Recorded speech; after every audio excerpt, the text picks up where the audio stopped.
Trying time for that team in race 1. They'd like to bounce back with a win in race 2. Patrick Mathiasen alongside for HHC Motorsport in the 58 car. Second row of the GT4 grid sees Patrick Kibble and Chris Westmail. TF Sports Aston Martin ahead of HHC Motorsport McLaren on the second row in GT4. Row number 3 then for Jamie Caroline, the last of the championship contenders. Winner in race 1, but with it all to do in race 2 from 5th. Ben Tuck for Century Motorsport, the 42 car, is alongside. But again, the Century cars haven't looked really all that pacey all weekend. Ewan Hankey should go well in this first stint, the only pro driver amongst a sea of silver-graded drivers at the start in GT4. He's in the Balf Motorsport GT4 McLaren with Adam Hatfield in the second Century BMW lining up alongside him. And then right at the back, not somewhere we're used to seeing this car, to be fair, the Speedworks Motorsport Toyota of Sam Smelt, which has been struggling for traction all weekend long. And it's a shame, because that is a car that we would like to see get its first ever victory in the championship. Yeah, they've come close, haven't they? They've had podiums this year, and it's good to have another brand on the grid. Toyota has, over the last 12 months, seen the benefit of GT4, got a programme going, lots of development. You've got cars running in the European GT4 series as well as this British assault. So, yeah, I think you're going to see a lot more from the Toyota over the next few seasons. But an all-Lamborghini front row, a Mercedes-Lamborghini second row, Mercedes and then McLaren on row 3. This is another race that is absolutely wide open. The track is cold, it is greasy rather than wet, I would offer you, but it might get drier. I think the smart money is on it getting wetter before the end of the hour. What are we going to have? Who is going to survive, and which brand is going to come out on top of round 8 of the championship? The penultimate race of the 2020 Intelligent Money British GT Championship is about to get underway. Barwell Motorsport front row then with Sandy Mitchell and Phil Keane side by side towards the start-finish line. The lights go out, we're away and racing again at Snetterton. Good start made by Mitchell on the inside line. Now, will the two teammates play ball here and try and work together into turn 1? The answer appears to be no. Phil Keane charges round the outside of Mitchell and grabs the advantage. And look at the number 10 car of Jack Mitchell from 10th on the grid, is inside the top 5 already. Really good move that by Phil Keane, because in a sense he was on the more advantageous side of the grid, wasn't he? The outside line where the grip can be found, he used that to his advantage, so he has hit the front. As here you've got Patrick Kuyala trying to gain ground as well. The GT4 cars scrabble out of Wilson hairpin with there. Look, the Aston Martin taking to the dirt. Matt Cowley with his elbows out trying to keep the Mustang ahead as they dive down towards turn 3, but Aston Martin goes through. 97 there. Jamie Caroline leads in GT4. Matt Cowley in the mighty Mustang goes second. It's Patrick Kibble in third place, and at the moment the McLarens are trying to play catch up. Yeah, Kibble had a good run there out of Palmer's. I think he was attacking Cowley for second place as they drop down into Agostini. We're on board meanwhile with Kuyala, who started in 5th position. I think he's still in 5th. Right behind him, Mitchell and Osborne side by side, and Jack Mitchell will make that move stick, so at least 4 places gained for Jack Mitchell at the start. He found some serious traction and crucially real estate on the outside, and not for the first time today. Angus Fender is on the grass in the number 9 2C's car, and he drops in just ahead of Matt Griffin, who has not had a good start in that Ferrari. No, he's not. That car does not like cold, greasy conditions. It can't get the benefit of the tyres, and Matt Griffin with a slide there, almost going off the road as well. Angus Fender, we lost count after 3 in the first race of his moment. Well, right now, Phil Keane storming away from Sandy Mitchell in second place. Their third look is Yelmer Berman. Andrea Caldarelli goes fourth. Patrick Kuyala is 5th. 6th is Jack Mitchell as they come now through the S's. Joe Osborne is 7th, and a gap has opened up after them, hasn't it? Before in 8th place there, look, 96 is Ollie Wilkinson. Number 9, Angus Fender, back onto the tarmac. And what's going on in GT4? There was a car off in the background, and it's the Bentley. Scott Malvern and 57. Chris Westmail has come to grief now. Did the McLaren hit a spinning Bentley, or did one touch the other to trigger the moment? Either way, that Bentley off the road, on the grass. It's not going to be easy to shift from there. We might yet be looking at an interruption. So let's see, the leaders come by at the end of lap 1, and Phil Keane's advantage after just 1 lap of the race is already 1.4 seconds. But I'm afraid the Bentley is in strife.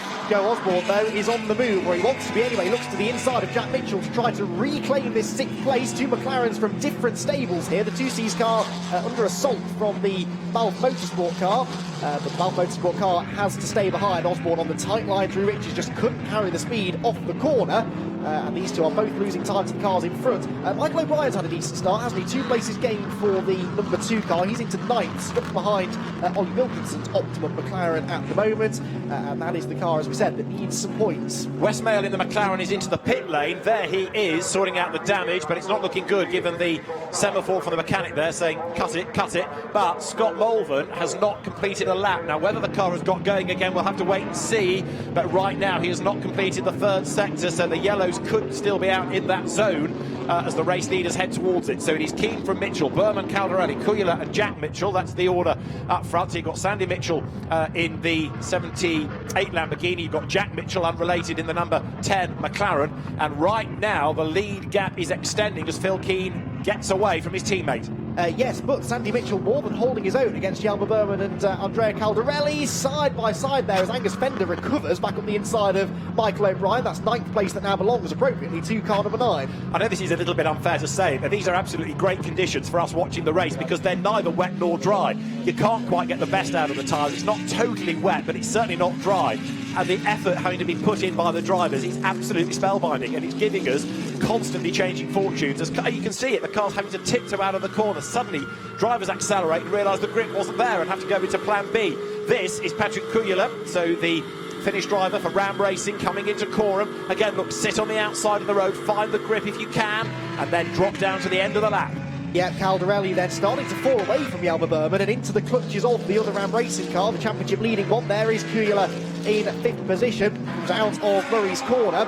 And lap time wise this time around, I think he will have caught the cars in front. The GT4, by the way, Jamie Caroline has managed to hold on to the race lead, but Matt Cowley kept Patrick Kibble behind him. So it's still Cowley in the Mustang second, Kibble in the second TF Sports Aston Martin in 3rd place. There go the GT3 cars in the background. Look, the first of the GT4s, the 97 car leading the way is Jamie Caroline, and he's getting away now as well. The gap was 7/10 back to Cowley. It's now 2.7 seconds. Cowley in the first race didn't seem to have the ultimate pace. The Academy car gained some time in the pit stops as others served pit stop penalties. My word, that was close to disaster. And it seems in this, in the early stages of this one at least, like the Aston Martins are quicker again. Absolutely. So the incident between the Bentley and the McLaren we'd seen the aftermath of is being investigated. Jamie Caroline leading, Matt Cowley leading Patrick Kibble 1, 2 and 3 within the GT4 contest right now. And the cars accelerating down towards turn 3 then, with Matt Cowley in the Mustang trying to hang on to position, but of course with 54 minutes to go, it's the second stint that's going to count in a sense, but out wide goes Cowley. Kibble gets up the inside line, so the Aston Martin will go through on the inside there. Yep, job done, coming into Agostini. Kibble is so good at Palmer's, isn't he? Made some good moves there in race 1, although he's maybe left the door open on the exit of Agostini. No, Cowley can't get the power down. Look at who's catching them as well. That is Ewan Hankey in 4th place in the blue and orange McLaren, another Balf Motorsport run car, the only pro on the track at the moment in GT4. He'll hand over to Mia Fluid at the pit stops. Remember, they won this equivalent race at Alton Park at the start of the year, the second race of the day, and he's having a bit of a nibble here at the sideways Mustang, which wants to try and escape if it can, but the McLaren looks to have better traction at the moment, and I don't think it's going to be long, potentially, before we see the Balf Motorsport car move ahead. Replay the start, David. So it's a good getaway by Phil Keane from the outside of the front of the grid, found the grip on the outside at Ritchie's, went through, and of course straight away Jelmer Berman goes into defence mode to try to keep Andrea Caldarelli at bay. Everybody else wriggling their way through Ritchie's. This was how Patrick Kujala saw the start. That was Caldarelli round the outside, but then he lost another place, look, because that was Jack Mitchell storming past him, and Mitchell straight away almost into the back of Caldarelli, and that down at the S's.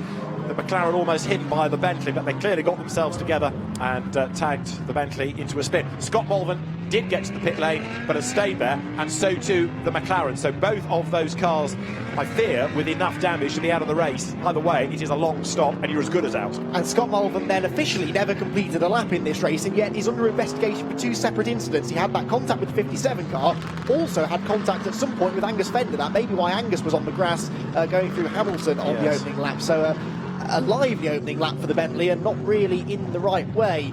McLaren battle continues then. Jack Mitchell 6th, Joe Osborne 7th. They're losing time to the cars in front, 3.5 seconds behind Patrick Kujala in 5th position, but Osborne no longer clambering all over the rear of the number 10 car. Takes a tighter line into Agostini, but as we saw in race 1, that isn't really where the grip is in these damp and greasy and slimy and horrible conditions. The drivers hate these conditions, but David, as you said, we enjoy them because we really see the drivers earning their money.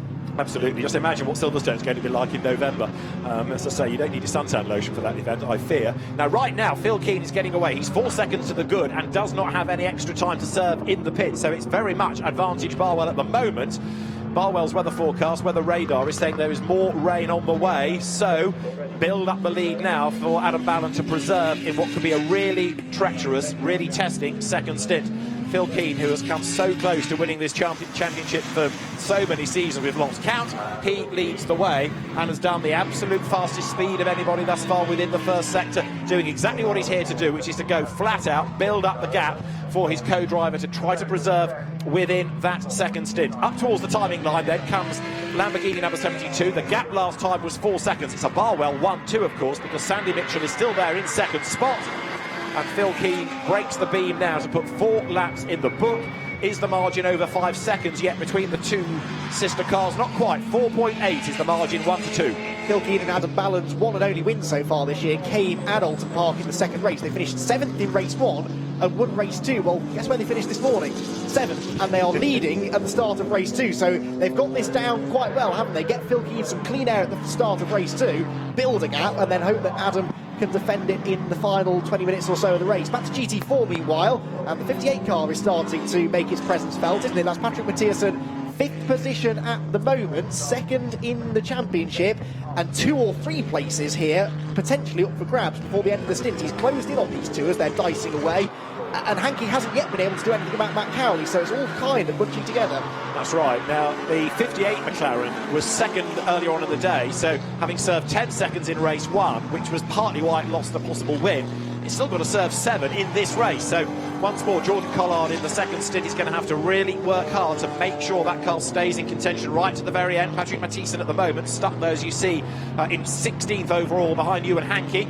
We've touched on the fact that championships can't be resolved. There is one that can be, and that's the Pro Audi GT4, because really there's only that one car of Mia Fluid and Ewan Hankey in it, so it's a notional win. But in terms of the outright GT4 contest, that's going to go down to the wire, and it is still wide open, which is great to see. Yeah, absolutely. There's still at least 4, arguably 5 teams that could win the GT4 category, and the same therefore goes for the GT4 Silver Cup as well. So, including 2 of the cars in your shot here, and also nice to see, almost joining in the fun, is the 42 car of Ben Tuck. Century Motorsport have had, by their usually high standards, a dismal season, really, haven't they? They had that one event at Brands Hatch where they suddenly found some speed, but everywhere else this year they seem to have been suffering a little bit, and that car is just creeping onto the tail of the Mustang train now, because Matt Cowley is defending well. Oh, under pressure now, Ewan Hankey from the 58 of Patrick Mathiasen. We saw that a lot in race 1. You can get that tight line through Oggies, but getting the power down on the exit, that is the tricky bit, and that's where the wide line comes into its own. Yeah, it looks as though Ewan Hankey just lost grip for a split second, and that gave the impetus, and there, absolutely on the ragged edge, is Jamie Caroline. He's always been an exciting driver to watch, sliding the car down through Brundle and Nelson, being chased by teammate Patrick Kibble. This is GT4. Their 3rd in the class is Matt Cowley, 4th Ewan Hankey, and 5th Patrick Mathiasen, who looks like he's got the pace, but he's a bit stuck at the moment as he comes into the bomb hole now. So through the right-hander, you can see Hankey defending. He's dropping back from Cowley, isn't he? That gives, to a degree, Matt a free ride. Now, what does he have to make up against the Astons ahead? Nearly 3 seconds to Patrick Kibble. And Patrick Kibble is just over 5 seconds behind Jamie Caroline. Remember, both of those cars have success penalties to serve, but Kibble's success penalty is 5 seconds shorter than Caroline. So if they were to pick now, he would come back out absolutely together, and Tom Ferry would start having kittens, I think, after what's happened earlier on in the year. But there you can see that gap. It is now 5.5 seconds. Caroline to Kibble, Kibble to Cowley, 3.4 seconds, and then Cowley, Hankey and Mathiasen, as we documented, are still very, very close together. Then it's Ben Tuck behind them. Sam Smelt is ahead of Adam Hatfield now as well, so the Toyota has gained a few positions, but one proper position on the track, if you like, but still not quite on the pace yet. 15 seconds behind that group. No, and for a car that's been struggling for traction all weekend, these are probably the worst conditions now. As I said earlier on, it's neither really proper wet nor certainly not dry. So that car in this no man's land as far as the weather is concerned. Now, what's interesting is that there are relatively more slower laps than quicker laps, if that makes sense. Not that many people are continuing to set personal best laps, which does suggest that the weather is deteriorating once more. Going on board Lily in the first half of the lap. Snetterton 300 circuit, of course, covers quite a lot of ground, so it can often be slightly different at one end of the circuit than the other.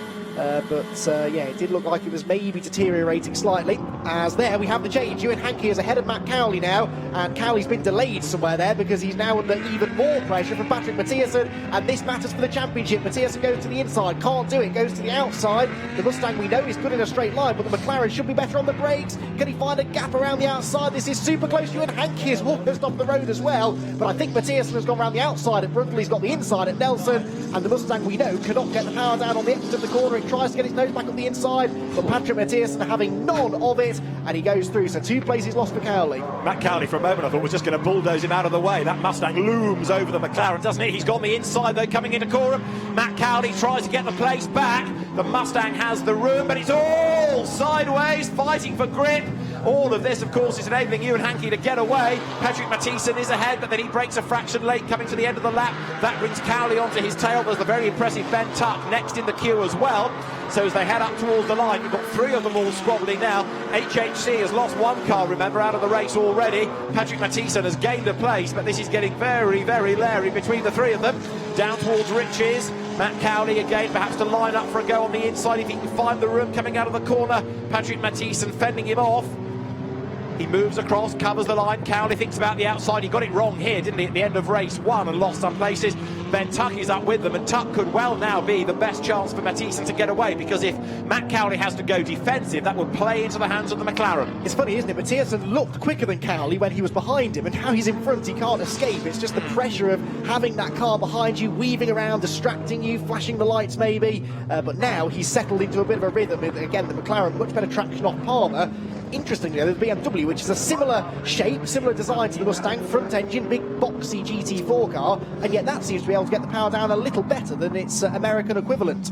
Number 9, McLaren then going for a place. This is Angus Fender versus Ollie Wilkinson. Now, why is Ollie struggling in this race in a way that he wasn't in the first? Angus Fender, having had 1 off, he's back on track and going really well, because don't forget he's had to play catch-up here, and he has caught, and he's now being held up by Wilkinson in the Optimum car, the 2Cs McLaren you're riding with. Lots of spray, and it's dirty spray now from a well-used track all day, being thrown into the face of Angus Fender. But as they come up towards the timing line, the 2Cs McLaren is, I think, ready to make its move. They could not be closer as they come past the pits then. Down towards Riches, to the outside line goes Angus Fender. He moves across to the inside, but that's the off-line way to try and get past, and he can't do it. Takes a wide line in though. What about the run towards Wilson? He's carrying more speed off the corner. Wilkinson's a bit sideways, but there was a net gain there, I would say, for the orange Optimum car, which defends into Wilson. So wide, right out to that yellow line. Through the right-hander goes the number 9 car, but Fender still cannot get through. We were discussing in the first race about how the McLarens were coping well with the conditions that I think it is fair to say were wet conditions, whereas these I would still label as greasy. McLarens are 6th, 7th, 8th, 9th and 10th. No better than that. This would suggest these are not McLaren conditions. Yeah, maybe in full wet conditions they can get the most out of their wet tyres, whereas now they're relying on the traction from the chassis itself and that power deployment that we mentioned earlier on that has been catching them out. So yeah, interesting. You would think on the face of it this should be a similar kind of race, but it's just that little bit less wet, and it is throwing a very different dynamic. This battle is still raging on. Jack Mitchell and Joe Osborne, as there, Andrea Caldarelli is creeping back towards Jelmer Berman. This is interesting because Berman was pulling away from him in the earlier stages, and now Caldarelli is just starting to reel him in. On the previous lap, Caldarelli was 1.1 seconds quicker. He's only 1.6 seconds back at the start of the lap. It was a personal best for Caldarelli and not personal best for Jelmer Berman. He was about a second off his best, so I wonder if maybe Jelmer had a little wobble out on circuit somewhere. Into the final corner they go then, and the gap continues to close. And the Bentley has just rejoined the party. 7 laps down, there it is. Scott Malvern at the wheel. So primarily this, I think, really is to give Nick Jones the chance of some mileage. But, of course, if that car does enough laps to be classified and other people do not finish, it would gain some points. So need to see how it fares on distance, whether it will be classified as a finisher. But as the cars now turn their way up through Riches, Scott Malvern, he's not going to fight for places, but the car is in the race just to tick that off the record sheet, as it were. McLaren battle rages on still. 96, Ollie Wilkinson versus number 9, Angus Fender. So he's sat behind him for another lap, being held up arguably by the Optimum car. Up now towards Riches, and again Fender tries that wide line in, but he's not close enough to then duck up the inside on exit, is he? Yeah, he's going in on the wide line, but not carrying as much speed off the corner as Wilkinson on the tight line. He's always going too wide onto that green painted surface on the extreme left of the road. So he's got all the right ideas, but not quite executing it right at the moment. Fender will be getting increasingly frustrated here as well, because that car is now 40 seconds nearly away from the race lead. And of course their sister car got the team's first victory in race 1. And I'm sure there will have been a little rivalry there between the 9 and 10 squads as to who was going to get 2Cs Motorsport's first ever British GT victory. It was the 10 car that got it, and the number 9 car will want to try and repeat that in race 2. Out of Agostini, again scrabbling for grip in this section of the track. Fender closes back in again, but he can't really do anything about it. Oh, apart from almost running to the back of Ollie Wilkinson into Hamilton. Wilkinson was very slow through the left-hander, and now Fender does get to the preferred line. There's contact going into Oggies. Can he keep it on the road? Yes. Can he get a better run off the corner? Yes, but again, nowhere to go. The orange McLaren occupies the ideal line. That was a very tight squeeze. Ollie Wilkinson looks like he's struggling, doesn't he? And you could offer an argument to say, just let him go, because the last thing you need is to get tangled up. You haven't got the pace. If this is going to end messily and you're out of the race, well, that doesn't help anybody. So if the car is genuinely quicker, let it go. Then your co-driver can do something in the second stint, because clearly Angus Fender is looking the quicker of the two at the moment. In fairness, Ollie Wilkinson is doing a good job of defending, but can he do it for much longer? Because now Fender goes to the inside line, down to Bombhold. He commits to the inside line, wait for the bang. It doesn't come, but it almost did. Fender gets a bit crossed up there as he goes through the corner. That was his best chance yet, but I think both of us there had a sharp intake of breath, waiting for the contact that mercifully didn't quite come. There is no grip on the inside line into the bomb hole, and that is where Fender was, and it looked as though he was committing to the move. You're right, he's way quicker than Wilkinson, and you're also right, Wilkinson probably would be better served to let him go, but in fairness, they're not being caught by Michael O'Brien behind them, so... Oh, around goes Matt Cowley. Matt Cowley spins in the Mustang coming out of Oggies. We believe he's been on the grass, possibly at the preceding corner, Hamilton, and that takes him well and truly out of that fight. He was behind Matthias anyway. He was ahead of Tuck at the start of the lap, so he has lost one position, but more importantly, David, a lot of time on the track, and we're going to see, I think, in a moment exactly what happened to him. Here you go. So he gets the power down, slithers up onto the curb. Wet painted curbs don't help for traction, so that gets the car onto the grass. His tyres are very dirty indeed. Thankfully, he avoids the BMW, but as he comes back onto the road, around it goes. So no damage, dirty tyres for a lap or so, but Matt Cowley quickly gets back into a rhythm and actually did quite well, only to lose one place there. Yes, he did. They were some way ahead of the next battle, but yeah, that's definitely lost him some time. Can I take issue with an earlier statement? Because I reckon Michael O'Brien is catching these two now. At the time, you were absolutely right, but Ollie Wilkinson has done such a job of being the cork in the bottle, and Angus Fender is stuck, that Michael O'Brien, he's not with them yet, but he is certainly closer. The margin has been coming down, and he's managed to find another 7/10 in the first sector of this lap alone. So again, you've got the McLarens running together. They're all different teams, of course, representing the brand, but right now Michael O'Brien is joining the group as Phil Keane is self-isolating, really. He's on his own. He's got himself up through the GT4 traffic. There in second place is Sandy Mitchell, who, don't forget, has to serve when he hands over to Rob Collard another 7 seconds within the pit stop. And in third place, a long way back now, is there Jelmer Berman, who's got Andrea Caldarelli tucked up behind him. Yeah, so the real race here, I suppose, is Keane back to Berman, because as you said, the car in between them has a success penalty. Fender eventually gets through at the bomb hole where we thought he wouldn't be able to overtake, but he made it stick this time. There was a little paint traded, I think, as he muscled his way through, but having spent 22 minutes nearly stuck behind the Optimum car, I think he will feel it was deserved. So he's had a look one lap before, goes this time. There was contact, but I'm afraid to say that was probably the only way it was going to happen for Angus Fender. And in fairness, he was alongside anyway, so that contact was just a racing incident, wasn't it, really? Ollie Wilkinson had to try and claim a line for the corner, but there was a McLaren on the inside, and now we'll see how easy or otherwise Michael O'Brien finds it to get through past the Optimum car as well. Now, Jelmer Berman is a long, long way back for the race leaders, and part of the reason for that is he's very busy defending and keeping Andrea Caldarelli at bay. The Lamborghini here, not quite able to get the power down to mug the Mercedes, but right now Lamborghinis are running 1-2-4, aren't they?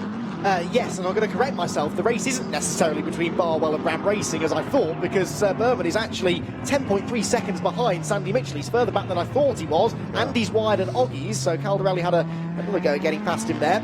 If we were to have the pit stops now, which we won't, we're only about 5 or so minutes away from that, the 78 Barwell car would still come out in second ahead of this pair, even with its 7-second success penalty. So the order is perhaps unlikely to change that much in the pit stops.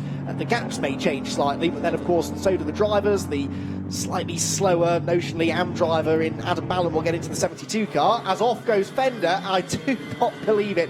All of that hard work, 20 minutes of trying, he finally got past Ollie Wilkinson, and now he's got to do it all over again. Because Ollie Wilkinson is through, and so is Michael O'Brien on the inside. So 1 up, 2 back for Angus Fender. Then another grassy moment. He's got good drive out of the corner. He has come up alongside Michael O'Brien, who will have the inside line going into the S's, but it'll be the outside line for the second element. So into Brundle they will come, and there's a bit more contact between the two as Michael O'Brien says, come on, give me a chance, give me a bit of a line. But round the outside goes Angus Fender, gets the place back. These McLarens are pretty durable cars, aren't they? Especially Angus Fender's car, because that's had quite a lot of wear in this race. He's gained one of those 2 lost places back. Michael O'Brien has to try and do that all over again, but Angus Fender is having a very spectacular race indeed. The left-hand side of that number 9 car ain't going to be blue and black by the end of the day. It'll have bits of yellow, bits of white, bits of orange. It's been in the wars. I was thinking it was the perfect livery, because it looks a bit like a bruise, doesn't it? Blue and black. There it is. Out of the final corner comes then now Angus Fender, having got back ahead, but then comes into the pit lane. Yeah, pit window is open now for GT3 because we are into past the 22nd minute of racing. So in comes the number 9 car, and this is for Angus Fender to get out. And jumping on board the number 9 car will be Dean McDonald. No success penalty to serve, which is just as well because they lost a lot of time in that ongoing battle with the Optimum car. See the tear-off windscreen there, which is the car's version of what single-seater racing drivers have on their crash helmet visors. So rather than clean it, you just rip the windscreen off, go again, with all the mud and the dirt and possible oil and anything else that's been thrown into the face of the driver. There's the race leader, lest we forget. Phil Keane, who has done the fastest lap of the race, has dominated this stint. He's 8 seconds clear of Sandy Mitchell. So for Barwell, it's looking pretty good. Lap times still in a few cases are improving, but not consistently, so the road isn't necessarily any drier, nor is it any wetter than it has been. It's still in this halfway house situation. It's been a real challenge for the drivers within this opening stint, but it ain't going to get any better really for the AMs in the second part of the race. Dean McDonald then heads off into the race now. He will do the second stint in number 9 as Phil Keane accelerates on the Vert 1 drier line up towards the end of lap 12. Yes, and he will no doubt stay out right to the end of the pit lane window. Cars 9 and 96 under investigation for one of the bits of contact that they had, probably the final move that was made by Angus Fender, although it matters little in a way because he very swiftly gave the place back. Joe Osborne spent the entirety of his stint staring at the very familiar to him, I'm sure, rear end of a McLaren 720S, that of Jack Mitchell. They're still scrapping over 6th place, but the gap that was 0.6 of a second at the start of the lap has been 0.6 of a second pretty much since the start of the race. They've been very close together, traffic ahead. Will this give Osborne maybe an opportunity to move through? Again, you'd imagine Osborne will stay out there as long as possible to maximise the pro driver time. Just keep an eye on number 10 McLaren for a moment, then think about the sister car, because we identified Angus Fender had lost the place back to Ollie Wilkinson. Well, an incident between those two is being investigated, so it might not necessarily all have been down to Angus Fender going off the road. He might have had an assist in all of that, so the officials are going to look at it. There's a lot to review, some of which will be done during, some of which will be done after the race. Meantime, Jack Mitchell 6th, Joe Osborne 7th. Michael O'Brien has pitted as well in McLaren number 2. Sam Smelt in the Toyota there, you see, about to go a lap down against the quicker GT3 cars as the Supra runs along to Agostini. There is Michael O'Brien morphing into James Baldwin in number 2. Yep, not a surprise to see them in early, I suppose.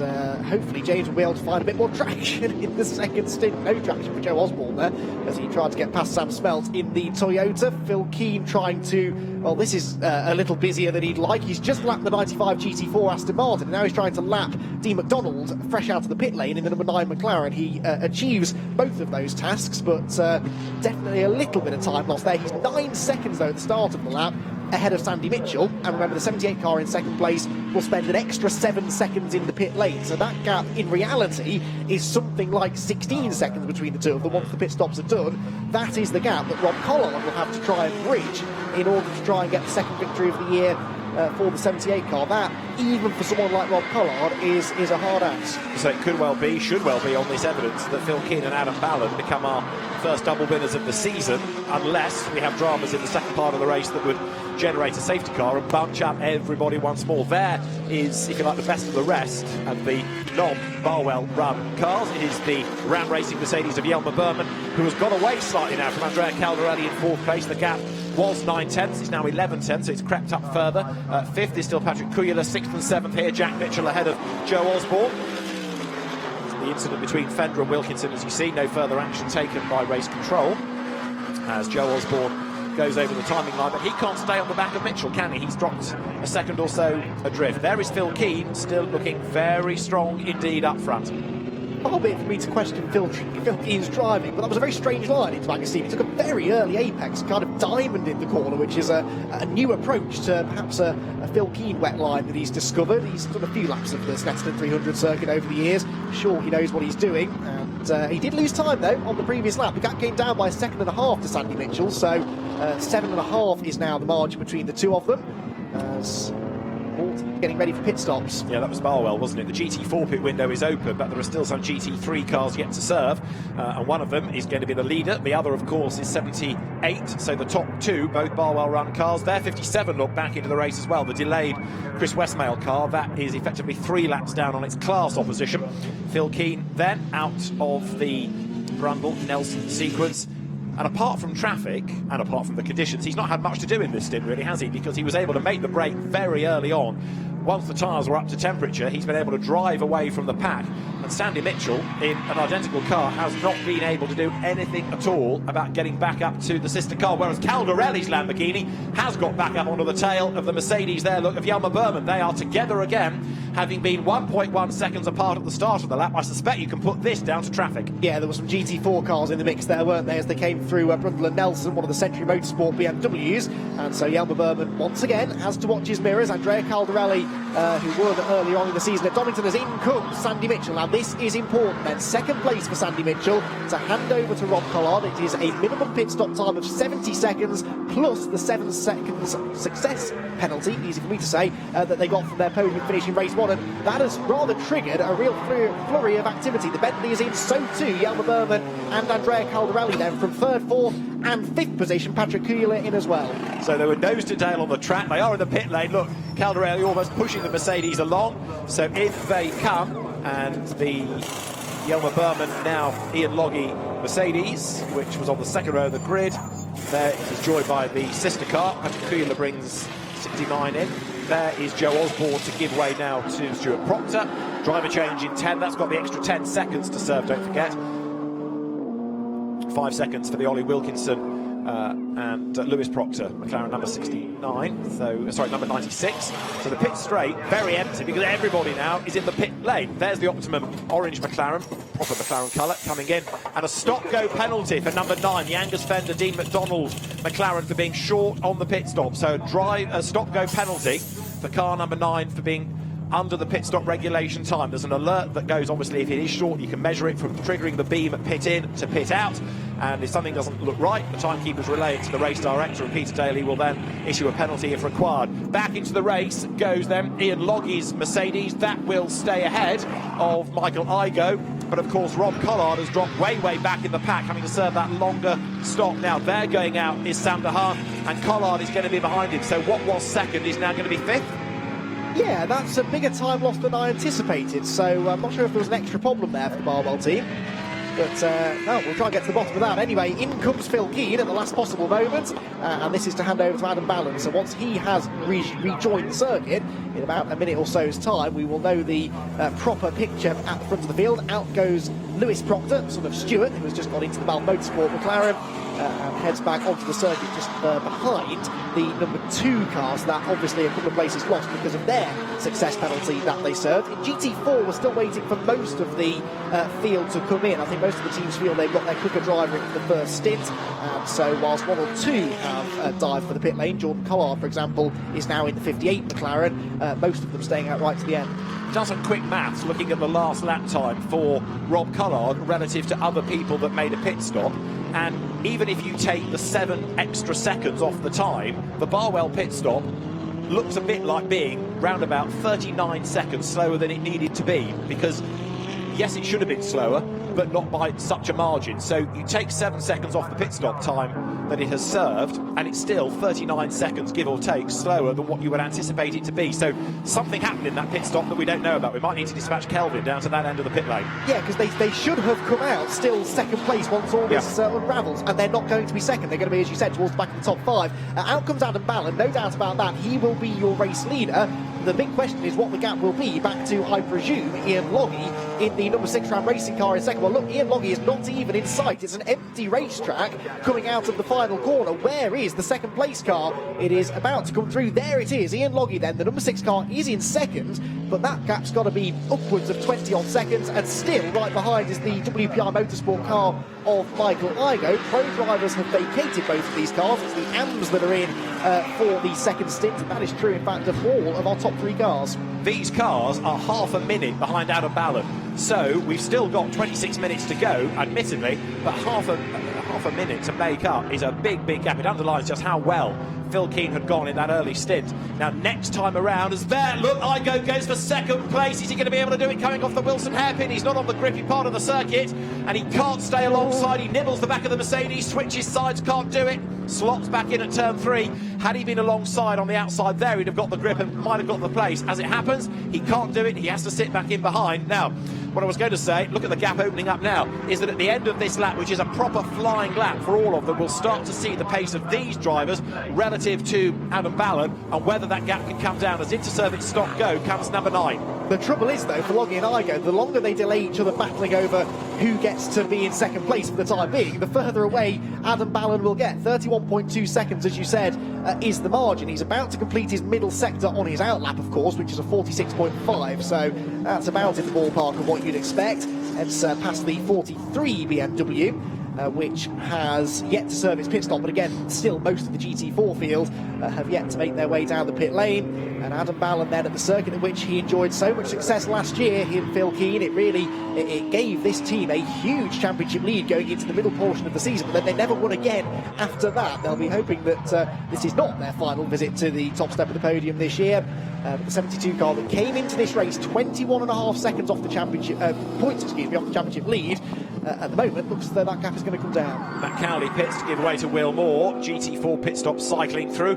The pressure is on Adam Ballon here, isn't it? We have seen him make the odd error on occasions, not suggesting he's going to, but he has made the odd slip in the past, because for an AM, these are big, powerful cars. In comes the Supra. So that is Sam Smelt to give way to James Kell. Car with Mickey Sargent as the team manager for the GT programme operating it. So Adam Ballon leads the way, so he's on his first proper flying lap since the pit stop. Number 9 after the stop go is back on track. 95 Aston Martin currently is second in GT4. We'll get back to the GT4 battle in a moment or two, because right now the fascination is on whether or not Ballon is going to be caught by Ian Logie. We need to start looking at sector times and lap times. And a flying lap from Adam Ballon there was a 2:15. Well, Ian Loggie's last one was a 2 minutes 9. So straight away, your 31-second gap is down to 25. Yes, but that is now the outlap completed for Ballon. So True, yeah. sector times that come in now will be a little more relevant. But the first sector of the next lap, a 40.4, doesn't look all that rapid. So considering Ian Logie on the previous lap did a 39.9. So I think Logie and therefore Igoe may be quicker than Ballon, but is the starting point too much for them to overcome? I mean, 25 seconds over 25 minutes, a second a minute is not going to be easy to do, but the closer they get to him, the more pressure he'll be under, the more likely he is to make a mistake. This ain't over yet. Yeah, because another 6 tenths are taken out in one sector alone, so it's possible. Let's go to GT4 for a moment, as in comes 97 then. So this is the class leading car, but it's got to serve an extra 10 seconds, having won race 1. So is that going to be advantage to 95, or indeed to the number 58 McLaren, which is in as well? Jordan Collard will give way, will take over from Patrick Matisse, and 57 is back in Chris Westmail, Gus Bauer's car. Away goes the Supra. It's a good noise, that car. Out gets Ewan Hankey of 21. Away goes 43 BMW, to be quickly replaced by number 42. So as Adam Hatfield heads off down the pit road, Ben Tuck arrives. Don't discount Valve Motorsport from this GT4 battle either. Remember, as the only non-Silver Cup entrant in GT4, their pit stops are 14 seconds shorter than the Silver cars, and I don't think they were 14 seconds off the lead, certainly when you add in the success penalties for TF Sports cars. That 21 car with Mia Fluitt on board for the second stint could be right in the lead pack. But then you need to monitor her pace relative to the second drivers in the other cars. So, yeah, it'll be up there, but whether it stays there remains to be seen. But with only 22.5 minutes to go, there's relatively little time for the others to claw back time lost in the pits. 58 here now. Jordan Collard has taken it over, and mission is to get the car as high up GT4 as possible, maybe for a win. Adam Ballon is 22.9 seconds ahead, so 25 it was, 23 it is. It's coming down, but I don't think it's coming down by enough, is it? It's about 2 seconds in a lap, isn't it? And they're going to get about another 9-10 laps-ish, aren't they? Yeah. So it's going to be close. It's going to be very close, isn't it? 22 seconds or 23 seconds at the moment. And as I said, there's no guarantee that will stay at 2 seconds a lap. Right, GT4 cars leaving the pit lane. 97 and 95 should be close, but I think 97 should stay ahead. But of course, they've both been leapfrogged there by the 50... or will they be leapfrogged by the 58 McLaren? Because that is coming through Coram. Yeah, it's going to be tight, this. I don't think they are. I think they're going to stay ahead. That had 7 seconds to serve extra, didn't it? Away goes Mia Fluid, so she is ahead of the Astons, as you predicted. But I think on pace, they're going to get the position back, aren't they, within the next 4 or 5 laps.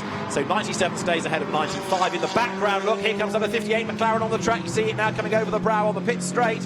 But it has fallen back behind both of the TF Astons then. So Jordan Collard throwing everything at this, just like his dad is doing in GT3 further up the road. So the two Collards in the same stint. Jordan accelerating sideways up towards the curb out of Riches. And don't forget, he's already in a rhythm. He knows what the track is like. Whereas Conor O'Brien and also Dan Vaughan are fresh into the car. So on this lap, they're not only trying to go as fast as they can, but they're trying to learn what the car feels like and where the grit is on the road. Yeah, the two Collards finished second in each of their respective classes in race 1, and they both sit second in their respective championship battles as well. So the Collards, be it son Jordan or father Rob, both doing well in the British GT Championship this year. There is Mia Fluid then. Mia Fluid in the Balfe Motorsport car. As I said, they won this race at Alton Park earlier on in the year, and it was the second race that they won. And they won it because Ewan Hankey built out a nice lead at the start, took advantage of some success penalties for other cars, and then we had a safety car for about 20 minutes, which did rather help. But my point is that they are on the same course now that they were on at Alton Park. Very different conditions, of course, but let's see if she can hang on. So where's the safety car, though? Yes. Yes, I take your point. The other thing is, of course, Mia Fluid gets quicker the more time she has in the car. So it's a better Mia Fluid now than it was at Alton. You could construct an argument to say. The pit window is now closed for GT4 cars, and this is Ian Loggy in the Ram Racing Mercedes, who is still hustling on. 21.1 seconds it is. So it is 2 seconds a lap, but is that enough? Ideally, he needs Adam Ballon to get caught up behind traffic and or make a mistake and or a safety car to come out. But it is going to be close, but I'm not convinced that without an error, without a drama, Adam Ballon is going to be caught. Their third is Michael Igoe, who has dropped back a little bit, and he's being reeled in, is he not, now by Sam de Haan? So they're number 69 Mercedes, which had to serve the extra time in the pit lane. Sorry, no, it didn't have to serve. It did in race 1, it didn't for race 2. That car is in the mix now as well, 3.2 seconds back. And he's quicker in sectors. So, yeah, de Haan is on for a podium here. And importantly, they've leapfrogged the 78 Lamborghini, haven't they? So in race 1, 78 took points out of them, got the gap down to 1 point at the top of the championship table.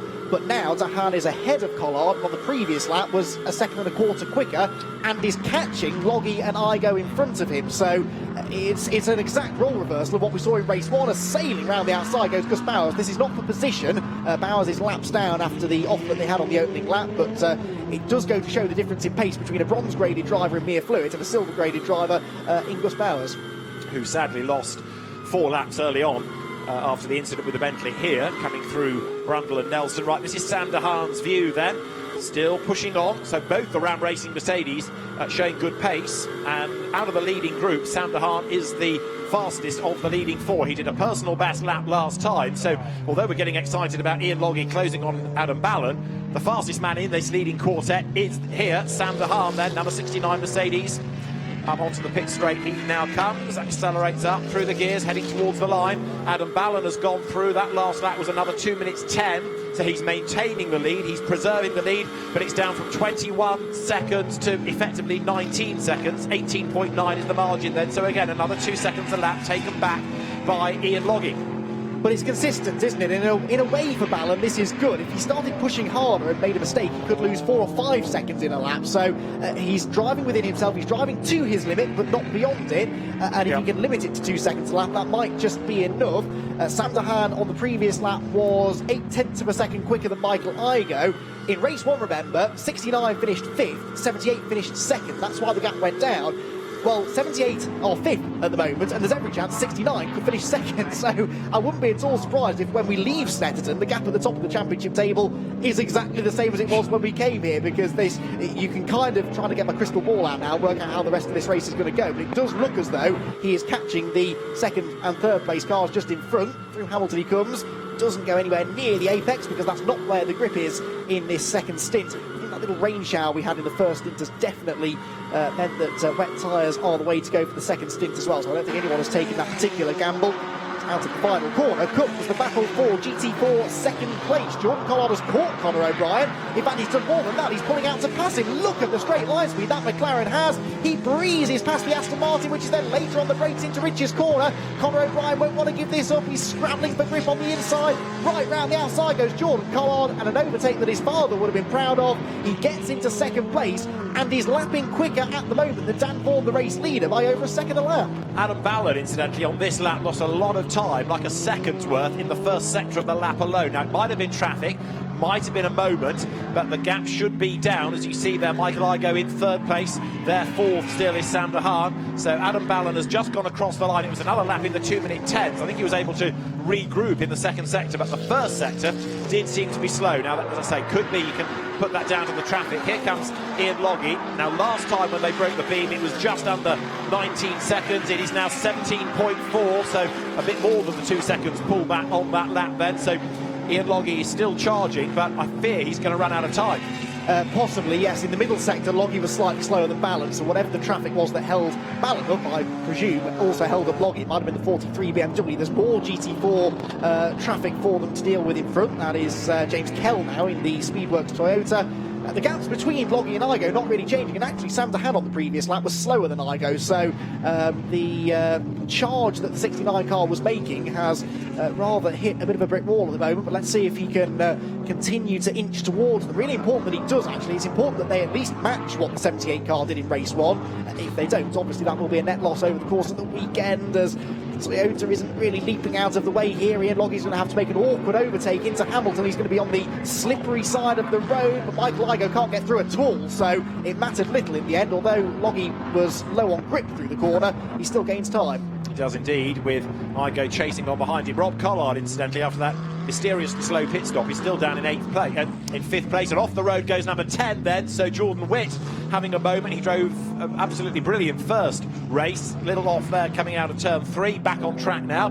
There is Will Moore, who took over from Matt Cowley, who had a rotation in the first stint, and the Mustang currently is in 5th in GT4 as they're heading into the S's. Igoe closing up under braking. Sam Dahan is almost with them again. We've had a change for the GT4 lead, by the way. Dan Vaughan has got himself ahead of Mia Fluid, so TF Sports 97 car is now in the lead, but they have both been significantly caught by Jordan Collard. Jordan Collard was 3.5 seconds quicker than Dan Vaughan on the previous lap. I guess Dan was being held up by Mia for a part of that lap. Mia has no obligation whatsoever to step out of the way. That was a genuine fight for position, but it has really cost the 97 car a heap of time. It's the 97 car, remember, that leads the championship. It's the 58 car that is second, so we are, before too much longer, going to have the top 2 cars in GT4 on the track absolutely together, as they are in the points. And in GT3, a better lap done by Adam Ballard there. Only 3/10 lost to Ian Logie, who comes up to lap Will Moore. So I think Adam Ballard now is perhaps feeling more comfortable in the car, because he's doing the sort of lap times that the opposition is doing, rather than losing time. Okay, he's lost a few tenths, but it's a comparable pace. So Adam Ballard, I think now is into a rhythm. He's feeling happier, he's feeling confident, and he's also getting the message to push if he can, which means that with 17.1 seconds now being the margin, it is looking very much as though we're going to get our first double winners of the year in GT3. That was Mia Fluid coming under attack again. Look, because now Conor O'Brien looking to go through. That means Jordan Collard is already past the Balf McLaren. So it is Vaughan versus Collard for GT4 honours. A big flash of the lights, and there is the class lead about to change, possibly. Collard pulls out, has a look, trying to unsettle Dan Vaughan, coming down towards Brundle and Nelson. This is a great stint by Jordan Collard, isn't it? Absolutely charging. And so the McLaren now comes right up onto the tail of the Aston Martin, looks for the inside line. Door is closed by Dan Vaughan, but is that going to put him on the wrong line out of the corner? The McLaren just looking so much stronger. Comes to the outside line into Coram. Has he found the grip there? It's going to be close, going to be tight, but no. Aston has the advantage, at least for the moment.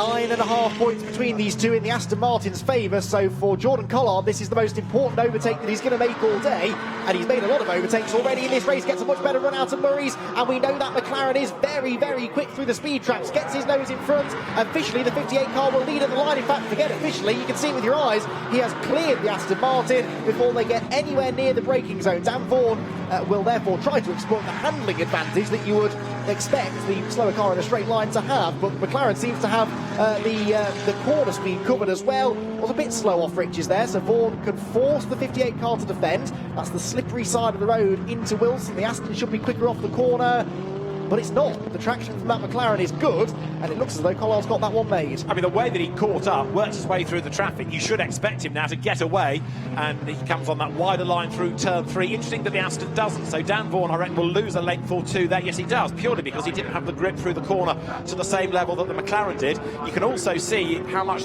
drier the road is now than it was earlier, so there's very little spray being generated there, but Jordan Collard, a little bit deep into Agostini. Does that cost him a length? Yes, it does. The HHC McLaren then in front now in GT4, going for a class win, which would be its second of the year for Charlie Kemp and Jody Hemming's team. But Jordan Collard, yeah, very, very impressive stint indeed. And they're both being caught now by Conor O'Brien. If O'Brien gets past Vaughan, that will give the championship lead to the HHC car. They are at the moment not quite doing enough to take the lead away, but if the 95 car falls down one more place, they will be. Second place battle in GT3 here. Ian Logie and Michael Igoe still together, but Sam Dahan is only 2.8 seconds behind them now.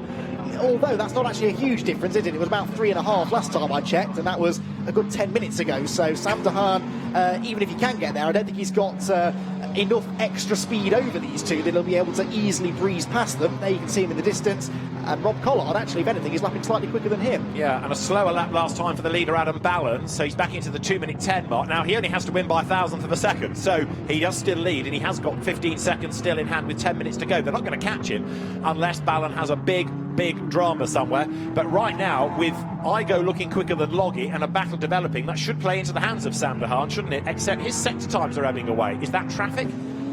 Could be. Certainly this pair are catching some GT4 cars again, aren't they? Michael Igoe sniffing up the inside again, trying to unsettle Ian Logie, but Loggie's been in this game for a while now. He doesn't make many mistakes, and he almost bit right over the curb going out of the bomb hole. But yeah, this number 6 car in the first sector was 8 tenths quicker than Ballon. He was another 3 tenths quicker in the middle sector. It's going to be another 2 seconds this time, isn't it? That one lap though, where Logie was not quite as quick as Ballon, that might be his undoing. Just under 10 minutes to go, so 4 or 5 laps remaining. It's partly that, and it's partly this car that won't go away, because there are laps on which Ian Logie has to defend, and straight away with the more defensive lines, he's giving away some of that pace, some of that time. So the gap between the pair of them is 4 tenths. The gap between the leaders is 14 seconds. It's come down by just under a second on that last lap. So it is still advantage Ballon. Through the traffic goes Ian Logie. Again, but yet so far from a win, isn't he, in this Mercedes? Michael Igoe with Andrea Caldarelli, one at Donington. They're going to be third here, seemingly, as number 42 BMW tries to get out of the way. Andrew Gordon-Colebrook at the wheel of it. And now to the inside goes Igoe, but there's less grip there, so it's not the place to try. Yeah, it goes to the inside. It looks great. It's so inviting, isn't it? There's all this real estate on the inside, and a racing driver's instinct is to go to the inside. But although you can draw alongside going into the corner, it's almost impossible to get the power down. Coming off, Logie is sideways into Agostini, though. That tricky, awkward left-hander. Logie was sideways into Agostini. Igoe was sideways out of Agostini. So in the end, nothing really changes. The gap's still a car length or so as they head towards Hamilton. First sector on this lap. They pretty much match each other. They're both 4 tenths quicker than Ballon was, but 4 tenths is not really enough. Although in the first sector, Rob Collard has just done the absolute best of anybody in terms of a speed through the speed trap. Now to the inside line goes Igoe, out wide goes Logie, he's off the road, Igoe goes through, Logie goes gardening, and he's going to lose another place if he's not careful to Sam Dahan as the Mercedes bounces back towards the tarmac. There is Dahan alongside him and goes through. And what about the next car in the queue of Rob Collard? It's going to be close. Ian Logie will be ahead, but Rob Collard is going to be much, much closer. And they get to the end of Bentley Straight because Loggie's going to get stuck behind the BMW. He's already passed it once. He's going to do it again. But that was just a tiny, tiny error by Ian Logie, wasn't it? Slightly offline, and then the car sort of gets pulled onto the grass. Yeah, the man I said half a lap ago doesn't make many mistakes. Oh well, that was an easy mistake to make though. In fact, didn't Jelmer Bourbon make that mistake in the first race? Absolutely, same corner, same everything. Yeah, exactly. Yeah. So if Jelmer Bourbon can do it, then it's no surprise, I suppose, that Ian Logie might make the same mistake now. Significantly, Sander Hanna's gained a position out of that, so the championship leader is now into third place overall. Equally significantly, though, their nearest rivals, the 78 Barwell Motorsport Lamborghini, could also benefit. They haven't yet got past Ian Logie, but Logie will have dirt on his tyres. Psychologically, he'll be kicking himself that he made that mistake. He might be a bit more cautious now, so as not to have a repeat moment. And Rob Collard really could do with deploying all of those years of touring car experience to forge an overtake here. But what's going to be interesting now is the situation between the leaders, because even allowing for that battle, the gap is down anyway from 14.1 to 12.9, and it's now a Lamborghini chasing a Lamborghini. Can Michael Igoe do any better in catching than Ian Logie did? Let's find out after we've heard from the pits and Kelvin. Hey, Sandy. You guys are doing so well. Unfortunately, there was a big issue during the driver change. Can you tell us what happened? Yeah, I think we lost about 20 seconds in the pit stop. We had a mess up with the belts between us, so yeah, that cost us a lot of time. And obviously, safety is the main thing, so we need to make sure that they're definitely done up and all good before we send Rob out. And yeah, a mistake in terms of the belts going behind the seat insert and all that kind of stuff. But yeah, disappointing and a mistake that we shouldn't be making. And yeah, unfortunately, it's cost us a P2 in this race. But Rob's last couple of laps have been really fast, and he's getting back in the mix. So we'll see what he can do. Yeah, I know obviously we get a chance to practice those sort of driver changes quite a bit, but there's always things that you just, no matter how much practice you get, you just sometimes get a bit of bad luck.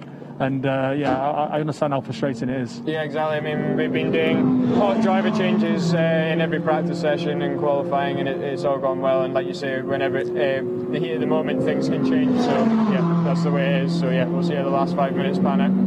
Yeah, bye. Yeah, thanks, Kelvin. David, you're absolutely right about Michael Igoe. I think he's going to take more than 2 seconds out of Adam Ballon on this particular lap. That gap could be down to single figures for the first time. Although a decent lap for Ballon, a 2 minutes 9.623. Igoe about to flash across the start finish line at 2 minutes 7.6. So it was bang on 2 seconds. It's 10.9 seconds between the two of them. Third to hand. Fourth, Ian Logie, but for how much longer? Rob Collard in the second Barwell Lamborghini needs to get on with this. Takes the wide line into Rich's, headlights ablaze, 5 minutes to do it. But if anyone can overtake, you'd put some money on Rob Collard being able to do it. Oh yes, you would. Absolutely right. And Sandy Mitchell showing his frustration, trying to be corporate about it, but the frustration, I'm afraid he couldn't totally keep out of his answers, could he? And you can understand why. There is Adam Ballon then, through the traffic, getting past the Aston Martins, 97 Dan Vaughan, 95 Conor O'Brien. Now, we've got 11 seconds effectively between the top two, but only 4.5 minutes. Igoe's not going to get there in time, but it does make you wonder what could have happened had he been able to get past Ian Logie sooner. All these ifs and buts.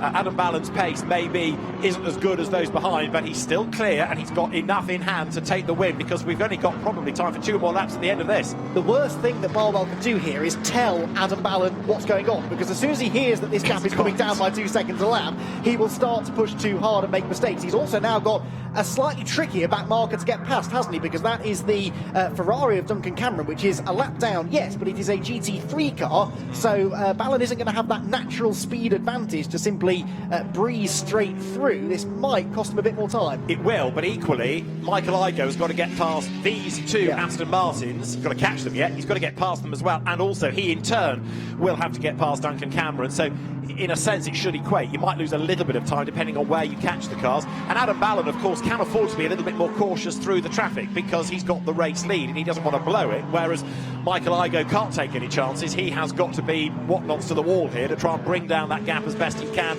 But there's going to be 2 more laps to go, so Adam Ballon will cross the timing line. The margin was 10.9 seconds. They're going through is Conor O'Brien, and for GT4 honours this is second and third, don't forget. This is Dan Vaughan versus Conor O'Brien. Now they tangled at Brands Hatch, they're 2 seconds apart, the gap is coming down, but for the race lead it's gone from 10.9 to 9.7. It's going in the right direction. We just need this to be a 90-minute race.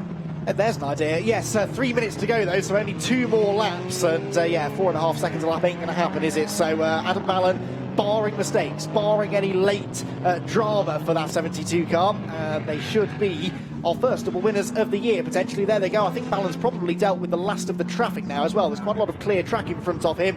He's got past Duncan Cameron, he's got past the GT4 leader Jordan Collard, and Adam Ballan with his windscreen wipers still going. There may still be a bit of rain in the air, certainly a bit of spray from the GT4 cars that he's just lapped. This has been a really, really good performance for Barwell. The sister car may have lost time in the pit stops, but it was a perfect stop for 72, a perfect opening stint for Phil Keane, and that has put Adam Ballan in a position where, crucially, he didn't have to push too hard in the second stint. If he'd have come out of the pit lane 15 seconds ahead of the opposition, the pressure would really have been on, and that's sometimes where the AM driver can run into difficulties. But Adam's been able to pace himself, work to a sort of mid 2-minute 9 or a 2-minute 10 lap time each and every time, deal with the traffic in his own time, and that ultimately is what could win them the race. Yeah, it was a great first stint by Phil Keane, wasn't it? Without any dramas whatsoever, pushing, building up the lead, and a perfect pit stop, whereas the sister car, as you say, had the seatbelt problems. For 72, it was a belter. But this car now, with 9.7 seconds in hand, being caught by the rival Lamborghini of WPI, different team, don't forget. And Michael Igoe, we said it at the end of race 1, he has done relatively little racing in terms of numbers of years. He has done a huge amount of miles in a short space of time. And boy, is he taking the battle here to Adam Ballan, because you look at the way the car has sort of picked up its skirts and he's going about its business, and you think it's Caldarelli at the wheel. Yes, exactly. Michael Igoe is a really decent driver, it must be said, but he's getting well and truly held up here by Dan Vaughan, the second-placed GT4 car. He took a second out of Ballan in the first sector, lost most of that in the middle sector. He's probably lost the rest of it and some in the final sector. It's a 2 minutes 9.9 for Ballan, and Michael Igoe, he will come across the start-finish line and do a 2 minutes 10.0, so a tenth slower. Zahan is still third, 3.3 seconds behind Igoe, so again, not likely to catch him. If anything, Ian Lockey is coming back at him and getting away from Rob Collard, but Lockey goes to the inside of the 95 of Conor O'Brien. That was a bad move, because look at the extra speed Rob Collard has on the exit. Can he find a gap on the inside? No, goes to the outside, but there's a GT4 Aston Martin there. How is this going to work out? 3 into 1 rarely goes. The Aston Martin stays out of the way. Collard tries the switchback, can't quite find a gap. Lockey hangs on. Last lap, Rob Collard running out of chances then to get 4th overall away from Ian Lockey. This is turn 3. This is Palmer through the left. And again, you see, go to the outside line, find the grit. Rob Collard gets all sideways, corrects the slide. Back onto the power, move across to the inside there, just get a bit more of the wet part of the road, keep the tyres nice and cool. Collard brakes late, Lockey slides out wide. Does Rob Collard get the drag out of the corner? Can he get the power down? No, he can't. The Mercedes hangs onto the place. But it's all very touch and go, isn't it, in these greasy conditions? Drivers still tiptoeing around. Just when you think you've got the grip, accelerate, the car tries to snap away.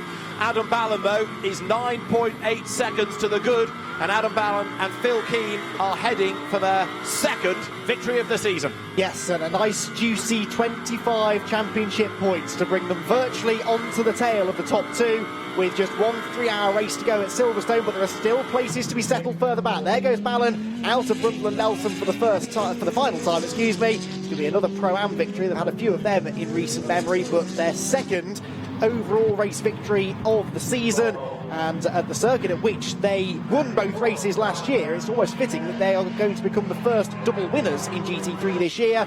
At the same venue, Rob Collard, his teammates, still trying to do something, anything about Ian Lockey in front of him, but it is all about the number 72 car. Phil Keane put in a fantastic opening stint. Adam Ballan has brought it over the line to win the penultimate round, round number 8 of the Intelligent Money British GT Championship. A fantastic display there from the whole team. Michael Igoe is second for WPI, and third position for Sam Dahan and Patrick Kuyala. They will retain the championship lead going to the Silverstone Showdown. Ian Lockey and Rob Collard 4th and 5th respectively, so Collard could not find a way through. And a solid 6th place about to be claimed here by James Baldwin and Michael O'Brien. We saw very little of them, but some decent points there in 6th. I'll do the maths in a moment to see if they're still in championship contention. Here comes Mia Flewitt. She is going to win the Pro-Am category in GT4, but perhaps more significantly, 4th place overall in GT4. The GT4 leaders have seen the flag already, with Jordan Collard the winner, Dan Vaughan and Conor O'Brien for TF Sports 2nd and 3rd. Again, that will tighten the championship up quite nicely. The 58 car was behind coming in, but has just gained back a whole load of points by the end of the race. Jordan Witt appears to have lost a place on the final lap. He's fallen from 7th to 8th behind Lewis Proctor, with a very slow lap. So I fear that there was time for one more off-track excursion, maybe, for a Two-Seas Motorsport McLaren. The number 9 car comes home in 9th place, and that is pretty much it. So Barwell, we know they go well at Snetterton, come rain or shine, but they do have this habit, don't they, at the end of the season, of letting it all kind of slip away. But this year, I think the fact that Snetterton is so much later in the calendar than normal has really played into their hands. Yes, they would have probably still got these kind of results if we were here at the start of the year, but psychologically speaking, puts them on a real high going to the decider. But wasn't it Silverstone last year, early in the 3-hour race, where they tangled at Village? The Barwell Lamborghinis got themselves all in a bit of a muddle, so Mark Lammer will be very keen that nothing like that happens. But it is going to be a fabulous showdown in both GT3 and GT4. It is wide open in both classes, and Adam Ballon, who, like many of the ANs, to be fair to him, gets better and better season after season, came through the GT4 ranks into GT3, and is now a very accomplished driver within British GT. And Phil Keane, who has been the bridesmaid in this series for so many years, might have a chance of being champion at the end of 2020. We'll find out on the 8th of November. The last race of the season will be at Silverstone. It's 3 hours, and your company on the live stream will enable you to follow all the action. So, to run through the results, it is a win for Phil Keane and Adam Ballon. Andrea Caldarelli and Michael Igoe take second ahead of Patrick Kujala and Sam DeHaan in third. Jelmer Burman and Ian Logie fourth ahead of Sandy Mitchell and Rob Collard. Sixth going the way of Michael O'Brien and James Baldwin. The race 1 winners, Jordan Witt and Jack Mitchell, 8th overall. And if you head down to 12th, you find the GT4 winning McLaren from HHC Motorsport of Patrick Mathieson and Jordan Collard. It's Aston Martin second and third, Jamie Caroline and Dan Vaughan from Conor O'Brien and Patrick Kibble. Ewan Hankey and Mia Fluitt fourth in GT4, but effectively now the Pro-Am GT4 champions with limited opposition. The best of the BMWs next, Ben Tuck and Andrew Gordon-Colebrook. And, of course, dramas early on for Scott Mulvin and Nick Jones, tangling with Chris Westmail and Gus Bowers in the second of the HHC McLarens, compromising the race of both of those two teams. But another very lively hour. You could argue that up front it was a runaway win for the number 72 Lamborghini, but a lot happened behind, and it was never a guaranteed victory, certainly in that second stint, because the gap was every lap bar one coming down. Yeah, exactly. And had there been a bit more traffic, or had maybe the 18 car got past critically, I think that's what it was. If Igoe had got past Logie 2 or 3 laps earlier, it might have made a huge difference. I mean, yes. Say if he'd had another 3 or 4 laps maybe to really charge after Ballon, he might well have got there, but sadly just ran out of time. In GT4, as we said, it is HHC that take the victory. I've done some very quick maths, or my computer has more to the point. And the championship league, yeah, exactly. That's what I'm thinking. 6 points, I reckon, is all that's in it now between Ram Racing and Barwell Motorsport. So it does go out by those extra 5 points in that one, but 6 points is the difference between first and second on the road at Silverstone. So it's in a way winner takes all between the two of them. 4 teams, by my calculations, are still within that critical 37.5 point bracket. 37.5 points available for the win at Silverstone. The other two being the car that just won, 72, Adam Ballon and Phil Keane. They're on 125 points, so what's that, 10.5 off the championship lead. And the number 2 car is just still in with a chance, but they would need a little bit of outside assistance, I think, to take the victory, to take the championship at Silverstone. In GT4, meanwhile, it is an enormous 2.5 points that will separate the top two in the championship. 97, 2.5 points ahead of 58, and they are a further 10.5 ahead of the 95 TF car. And again, I think it's going to be about 4 cars in contention for that one as well. So Silverstone is not to be missed, David. Can't wait. There's a lot of racing to happen before then for different categories. Many of these drivers will be on many a duty, whether it's in GT World, Challenge Europe or other GT championships, but it does promise, as you say, to be a fabulous championship showdown. And at the end of the race, it was only 7 seconds between Adam Ballon and Michael Igoe, both, and in fact, in fairness, Sam DeHaan third, all much improved drivers as they spent more time coming through the championship. And of course, this is where having a good co-driver helps. It's not just about the co-driver being quick in his own right, it's about Johnny Adam, to use an example, is one of the great masters of this, helping your co-driver to come on and get more out of him. So you're not only dependent on the pace of the pro, you can bring the AM almost up to your level. And season on season, the likes of Adam, Michael, Sam DeHaan, Ian Logie is another example, get quicker and quicker and quicker.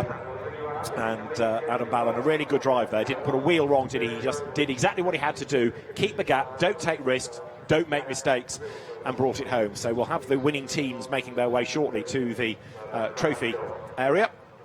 And the other teams there starting, if you're not in Park Fairmay conditions, to get the cars into the garages. But yeah, 3 hours of Silverstone on the full Grand Prix circuit in what are, I suspect, we could probably label as challenging conditions in mid-November. The sun does shine at Silverstone in November. Don't totally write it off as being a winter warmer meeting, but I think the expectation is it's going to be a bit on the inclement side. And it's going to add an extra dynamic to the championship decider as well, that so frequently in recent years has taken place at Donington Park. Having it at a different circuit, that could really throw an extra spanner into the works. Right, let's head down then and speak to our winners and championship contenders. Bar One Motorsports, Adam Ballon and Phil Keane are down there with Kelvin. Hey guys, Phil.